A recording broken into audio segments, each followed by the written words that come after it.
আজকে রবিবারের লাঞ্চের মেনুতে ছিল অনেক রকমের আয়োজন। আর এত কিছু রান্না বান্না সব কিছু মানে অসাধারণ খেতে হয়েছিল। তো প্রথমেই এই পেঁপে সিদ্ধটা দিয়ে একটু খেয়ে নিয়েছিলাম, হেলদি কিছু তো খেতেই হবে।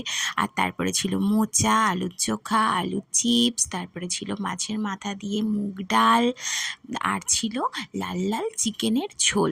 তো এই যে মাছের মাথা দিয়ে মুগ ডালটা দেখো, এত বড় একটা মাছের কাটা, তার সাথে এরকম ঘন ঘন মুগ ডাল, উফ অসাধারণ খেতে হয়েছিল। আর ছিল এরকম লাল লাল চিকেনের ঝোল। তো এটা ছিল আমার প্রেশার কুকারে চিকেন রান্নার।